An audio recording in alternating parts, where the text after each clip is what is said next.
Buenas tardes, esta es mi exposición para el final de la materia Enseñanza de las TIC sobre los recursos educativos digitales.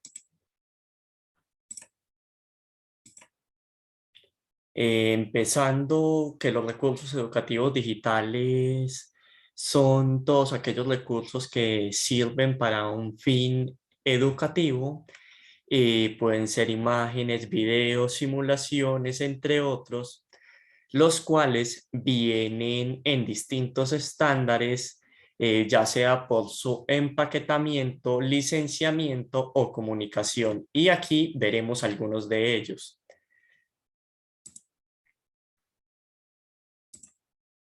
Comenzando por los estándares de red. ¿Qué son los estándares? Un estándar es una norma o protocolo a seguir para la mayoría de individuos en un conjunto. Teniéndolo en cuenta dentro de los estándares de red, podemos decir que estos son normas o protocolos para que sigan los contenidos digitales con el fin de que puedan llegar a un estudiante y también que se puedan subir en caso de que estos sean creados. Bueno, primero tenemos los estándares de equipamiento, que son los estándares para agrupar, subir o descargar un contenido con el fin de tener un fácil acceso y el fácil encuentro de estos. Se encuentran dentro de los repositorios digitales y estos estándares son los estándares de LOM, de IMS, de SCOM y el estándar web. Comenzando por el estándar de LOM, es uno de los estándares que nos ayuda a marcar metadatos. ¿Cómo así que a marcar metadatos? O sea, a marcar en sí las partes de un contenido para luego encontrarlo mucho más fácil y poder guardar este dentro de un repositorio. Este estándar de LOM, que en inglés es Learning Object Metadata, está desarrollado por la IEEE, que es el Instituto Eléctrico de Electrónicos e Ingenieros, y el Comité de Enseñanza Tecnológica. Por otro lado, tenemos el estándar IMS, el Instructional Magnet Systems, que es el resultado de una iniciativa basada en tecnologías XML, que estas tecnologías son para guardar un conjunto de metadatos sin necesidad de estar con una gran página o en un gran servidor. Estos sirven para el intercambio de contenidos e información y algunos de ellos tienen compatibilidad entre varios LMS. Aunque nos vamos a basar en dos de ellos que han sido los más importantes y de los más representativos del estándar IMS, IMS-CP y IMS-SS. El primero de ellos, el estándar IMS-CP, que es IMS Content Packaging, es el que provee de funcionalidad un contenido, ya que permite que este se empaquete y se pueda dar de un curso individual ¿qué? A una colección de cursos en paquetes que son interoperables y distribuibles. Y esta especificación nos ayuda a estructurar los aprendizajes en línea a través de contenidos específicos. Por otro lado, tenemos el estándar IMS-SS, que es Simple Sequencing, que este estándar nos habla de lo siguiente. Podemos tener en cuenta que este es un método dirigido que cualquier sistema de aprendizaje que sea compatible puede hacer una secuencia en la cual el estudiante aprenda los contenidos en orden y no se salte, por ejemplo, del primer contenido al tercero, sino que lea todos los contenidos y en sí desarrolle las temáticas vistas en cada uno de ellos. Ya por otra parte, dejando ya el estándar IMS, tenemos uno de los estándares más completos hoy en día y uno de los estándares más utilizados, que es el estándar SCOM, desarrollado por ADL, que es una compañía estadounidense. Este es un estándar que nos permite compartir, reutilizar, importar y exportar OA, que son objetos de aprendizaje, entre diferentes plataformas, ya que define los diferentes lineamientos que deben tener los archivos o contenidos para que puedan ser subidos, lo que le permite que muchas plataformas lo acepten y que se pueda tener gran cantidad de contenido. Este estándar SCOM está basado en algunos contenidos de IMS y también en algunos de los contenidos del estándar LOM, por lo que incluye trabajos de compañías como IEEE, AICC y de IMS.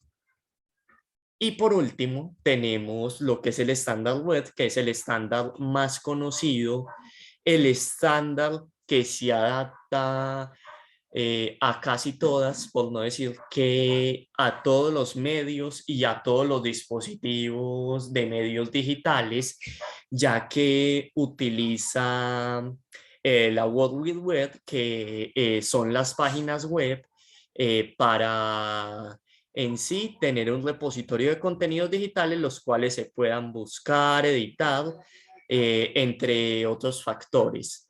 Y este estándar web se divide en varios factores como lo son HTML, CSS, XML, que ya lo habíamos mencionado anteriormente para IMS, y JavaScript. A continuación veremos algunos de ellos, comenzando por el estándar HTML, que es el lenguaje de marcado de hipertexto. Este es el que se utiliza para la creación de las páginas web. En él entregan categorías como las imágenes, el tamaño, la ubicación de un texto, el color, entre otras características. Y los contenidos se enlazan a través de un hipervínculo. ¿Esto qué quiere decir? Que vas a poder crear un contenido para subirlo a la web y que va a estar conectado con varios o con muchos contenidos, lo cual va a permitir una mejor búsqueda y un mejor proceso de aprendizaje.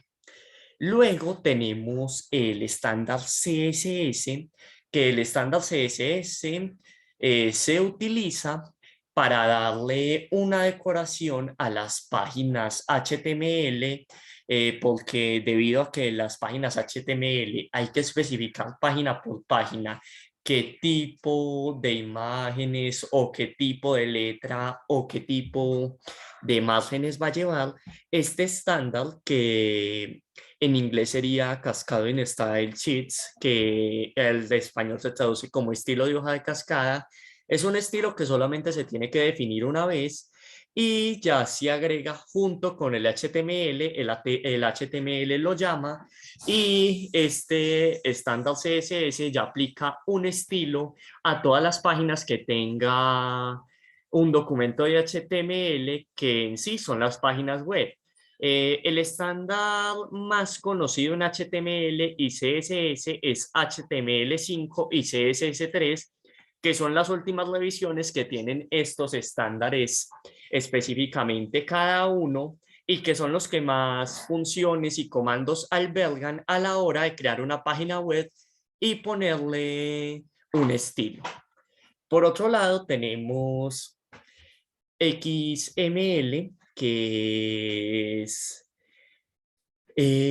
una base para poder compartir archivos de texto que no sean de gran tamaño sin llegar a utilizar una base de datos. Esto quiere decir que son de fácil envío y de fácil almacenamiento, como lo decíamos ahorita, que IMS utiliza archivos XML porque le permite llegar a varios dispositivos con una base de datos de poca complejidad, la cual puede tener un propósito. Y esto viene del inglés Extensible Markup Language, que como podemos ver utiliza la segunda sigla de la palabra extensive y las primeras dos de Markup Language.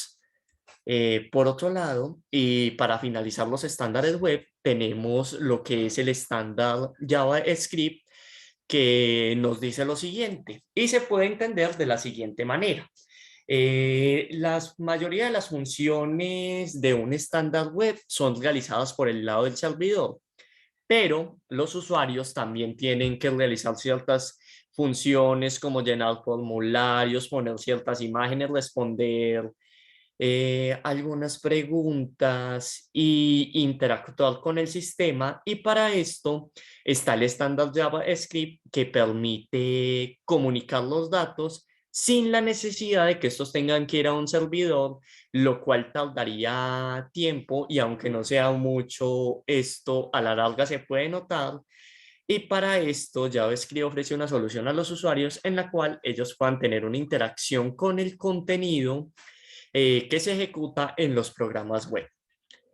Ya dejando por completo y especificado qué son los estándares web, terminamos lo que son los estándares de equipamiento, por lo que podemos pasar a lo que son los estándares de licenciamiento, que son estándares que nos permiten saber los derechos de autor y licencias legales que tiene un contenido.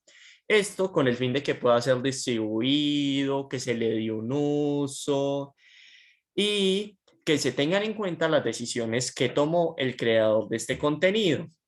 Los estándares se dividen, los estándares de licenciamiento se dividen en varios y están representados con diversos símbolos. Primero tenemos el copyright, que como lo estamos viendo en pantalla, se representa con el símbolo C. Esta se va a cerrada entre un circulito y nos quiere decir que todos los derechos están reservados. Y es, por lo tanto, es de carácter cerrado. Y por otro lado tenemos Creative Commons, el dominio público y el copyleft, que son estándares abiertos, los cuales permiten una interacción y algunas pautas al realizar con el contenido según la definición que tiene cada uno de ellos. Por eso los pasaremos a ver. Comenzando con el estándar de copyright, podemos decir que estas son normas jurídicas que reconocen las obras que son creadas por ciertos autores, como ya lo habíamos dicho anteriormente, se representa con el símbolo de un acento y un círculo y sirven para salvaguardar la creación original de un autor para que ésta no contenga plagio de otras personas o no se apropie el crédito por parte de otros entes. El autor puede elegir derechos de copia, de distribución, reproducción y exhibición de la obra.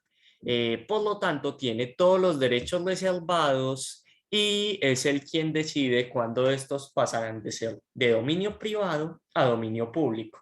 Pero esto también lo especificaremos a continuación. Cuando se hace una licencia de copyright, el autor tiene varios tipos de derechos. Los primeros de ellos son los derechos morales, que son el respeto y la integridad de su trabajo, en pocas palabras. Y por segundo, tiene los derechos patrimoniales, que son aquellos que permiten la explotación de la obra, es decir, que la obra pueda ser vendida, copiada, traducida, modificada, si el autor lo permite, entre otros estándares, por otras personas las cuales quieren hacer a este contenido. Estos derechos expiran después de un plazo de 50 años de la muerte del autor, aunque en países europeos es hasta de 70 años. Y posteriormente de que expiren estos derechos patrimoniales, pasaremos a ver dos derechos que sigue teniendo el autor, pero que también comparte con el dominio público. El primero es el derecho de explotación, que es el derecho para generar ganancias y utilizar un contenido, como lo permite ver aquí, que son derechos que permiten al titular autorizar o prohibir los actos de explotación de su obra y poder exigir una retribución a cambio, o sea, se recibe el dinero por el contenido que crea. Y por segundo tenemos los derechos compensatorios, que son los derechos que pretenden neutralizar pérdidas en caso de que las copias privadas, reproducciones o prestaciones protegidas no se hagan al debido licenciamiento. Ya habiendo definido estos dos estándares de los derechos patrimoniales que también son parte del dominio público, podemos pasar a ver lo siguiente. Bueno, podemos pasar a ver lo siguiente de lo que es el dominio público. Una obra es de dominio público, como lo decíamos ahorita, cuando pasan 50 años o 70 años en algunos casos sobre el fallecimiento del autor. Por ejemplo, si un autor fallece en el año 2000, en el año 2050 o 2070, se podrá reclamar dominio público de las obras que éste haya creado, teniendo en cuenta los derechos de patrimonio y los derechos morales que tiene esta. Ya con el dominio público pasamos al copyleft, que el copyleft es aquel que excluye, perdón, las distribuciones impuestas por el copyright. Por eso tiene un nombre contrario a esto, como lo podemos ver, que el primero es para reservar los derechos y el segundo para poder impartir un contenido sin tener en cuenta estos derechos, pero teniendo en cuenta los derechos del autor original. O se hace que se tenga el autor en cuenta a la hora de impartir estos contenidos. Y por último, en los estándares de licenciamiento tenemos uno de los más importantes, que abarca la mayoría de estándares abiertos, que es el Creative Commons, que son unas herramientas legales gratuitas que pueden ser utilizadas por los autores que quieren dar un acceso a sus obras con diferentes condiciones, las cuales le permiten al autor establecer con qué normas y leyes quiere que se distribuya y se explote su contenido. Estas condiciones son las siguientes. Tenemos 4 condiciones, que son la condición de reconocimiento, que se representa con el símbolo de la personita. La condición no comercial, que se representa con el símbolo del euro, con un negativo. Las obras sin obras derivadas, que nos quiere decir que la autorización no incluye que las obras se puedan modificar o que se puedan crear obras nuevas a partir de la obra original. Y por último tenemos compartir igual, que es con el símbolo de reversa, que nos permite explotar la obra original y las obras derivadas mientras se tenga la misma licencia que la obra original. ¿Esto qué quiere decir? Mientras se mantengan las condiciones del autor, se pueden explotar las obras originales y las obras derivadas.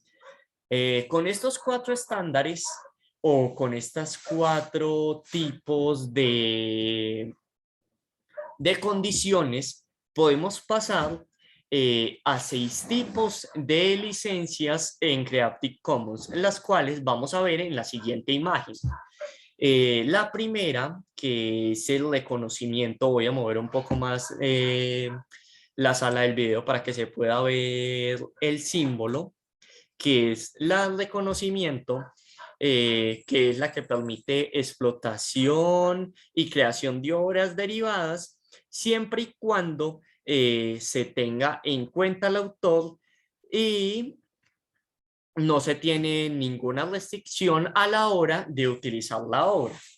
La segunda, que es el no comercial, el buy and ship, que lo podemos ver aquí entre los paréntesis. Cada tipo de licencia tiene una imagen en sí con el símbolo de Creative Commons y aquí las podemos ver con sus siglas, ya sí. Entonces, esta segunda que es by en sí permite la generación de obras derivadas, pero no permite un uso comercial con esta. Y tampoco se puede hacer con la obra original. Esto se utiliza más que todo para archivos que son públicos y del Estado y que no tienen un fin comercial. La tercera tenemos el no comercial, que es con las siglas B, NC e ISAP, que no permite, perdón, el uso de la obra comercial ni de posibles obras derivadas. Y la distribución se debe hacer con una licencia igual a la obra original, o sea, sé que, por ejemplo, si se van a crear obras derivadas, tienen que ser con el mismo tipo de licenciamiento a la obra original. Por otro lado, tenemos la no comercial, que es la que no permite ni la explotación de la obra original y tampoco permite el desarrollo de obras derivadas, sea con fin gratuito o con fin comercial. Por otro lado, tenemos el reconocimiento compartir igual, que se permite el uso comercial de la obra y de posibles obras derivadas, pero se debe hacer una licencia igual a la obra original y en esta se debe tener en cuenta una recompensación al autor. Y por último tenemos sin obra derivada, que no se permite el uso de la obra para ningún tipo comercial y tampoco se permiten obras derivadas. Con estos estándares de Creative Commons se pueden tener en cuenta que se utilizan para la mayoría de obras que hay hoy en día, ya que estas normas regulan su explotación, distribución y creación de partes derivadas. Y ya con el Creative Commons terminamos lo que son los estándares de licenciamiento. Para terminar, tenemos los estándares de comunicación, que son estándares que nos permiten saber lo fiable que es un contenido y el nivel de revisión que tiene, porque a partir del estándar que tenga, se puede saber qué entidades o qué personas lo revisaron y qué tan confiable puede ser. Estos se dividen en tres estándares, que son de facto, de iure y de propietario. Los más importantes para nosotros son los estándares de facto y de iure porque son estándares de dominio público. El estándar de propietario veremos más adelante porque no es un estándar tan importante y porque es de carácter cerrado. Primero tenemos el estándar de facto, que como lo podemos ver en la imagen, es un estándar que se caracteriza por no haber sido revisado por un organismo que esté estandarizado para tal efecto. Esto se trata de una norma que es avalada por mucha gente. Por ejemplo, podemos tener un documento el cual mucha gente dice que es fiable, que es confiable, lo utiliza para sus investigaciones, pero que nunca ha sido revisado por una entidad la cual esté destinada para tal uso.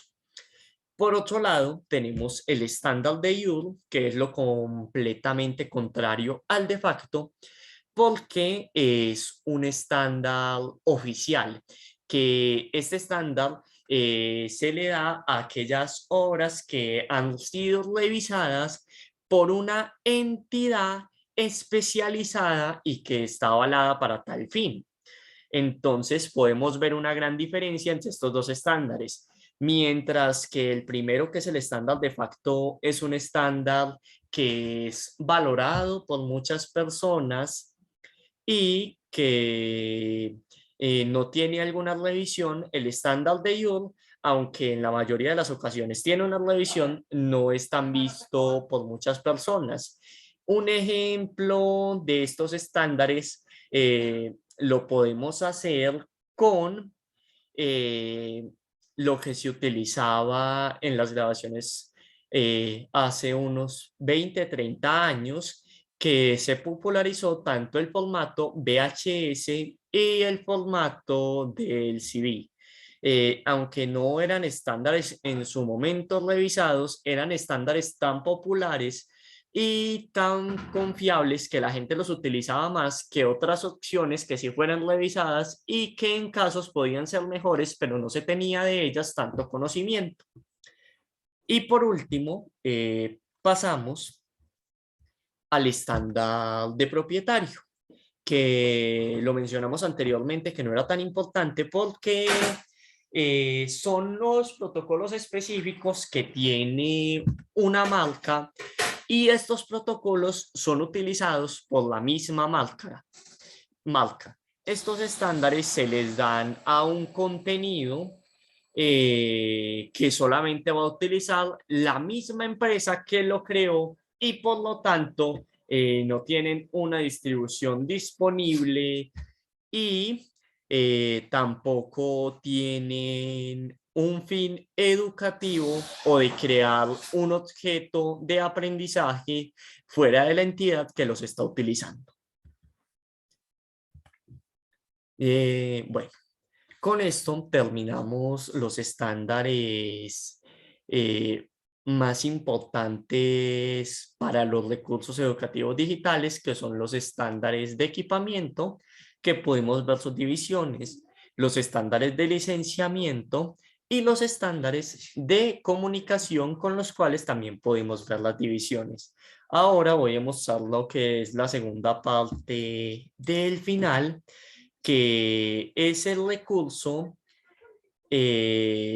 educativo digital que nos permite, en pocas palabras, realizar este segundo punto. Vamos a decir dónde se encuentra, cómo es su navegabilidad, cómo se entra, qué contenidos tiene y además los estándares que le cambiaría para hacerlo mucho mejor. Entonces, vamos con ello.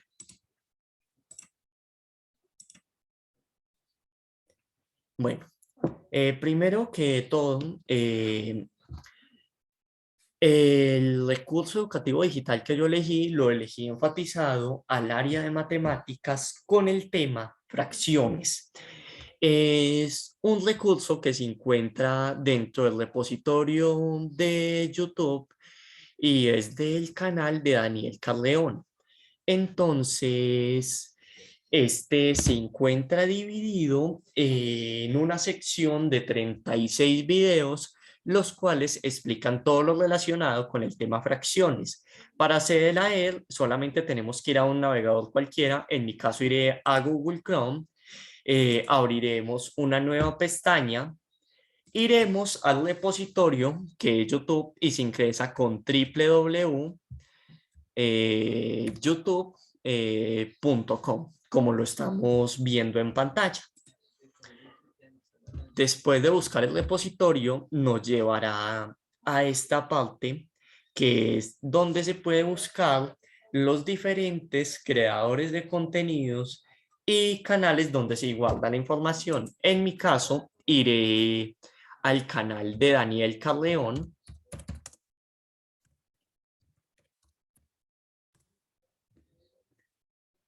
Y es la primera opción que vemos, ya que es un canal muy conocido dentro de la plataforma por los temas que enseña. Nos llevará a la página principal de este contenido con algunos de sus videos. Luego de esto iremos a las listas de reproducción y buscaremos la lista que se llama fracciones. Se selecciona y ya comienza con los 36 videos que tiene este contenido sobre el tema fracciones. Como lo podemos ver, muestra diferentes temáticas relacionadas con el tema fracciones. Lo único que yo implementaría dentro de este contenido es un video de introducción y explicación sobre lo que son las fracciones, porque en sí el concepto no está muy claro, y con este video el repositorio educativo para mí sería excelente. Eh, ya esto es todo para mi exposición de el examen final de enseñanza de las TIC.